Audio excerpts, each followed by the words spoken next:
that is over there with the pink flagging tape, that actually was an old property boundary line. And when you go further west, you can see some concrete posts that are there. And so that has helped us sort of figure out how the woodlot came to be and how the property was sort of put together. And if you can hear, that is the roadway, the extension of East Main Street. And when that was extended, it split this farm in half. And so this was the boundary of the southern portion. And when the highway went through there, the southern portion was attached to that southern part of the lot was connected to the southern part of this bigger lot. And so that's how this forest came together.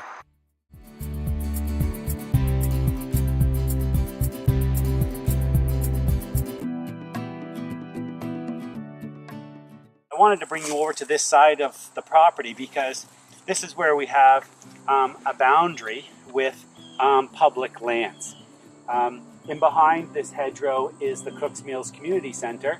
And, you know, with a community center, you have a large number of the public who are visiting, and they often want to come through the hedgerow, whether or not it's simply for a walk, or they are inquisitive, or they are also looking for firewood to sort of fuel their picnic that they're having on the other side of the hedgerow.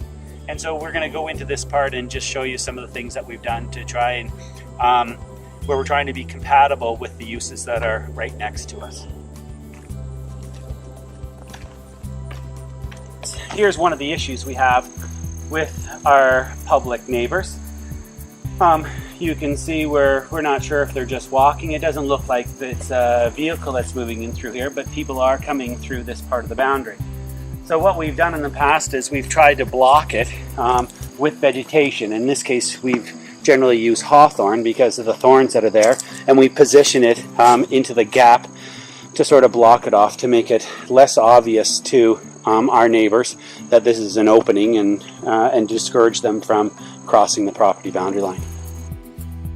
We certainly don't want to put something up like barbed wire or, you know, something where they can't see it or they would get hurt if they drove into it. Here, this is sort of a, you know, the obstruction is deep, semi-passive and not easy for them to remove.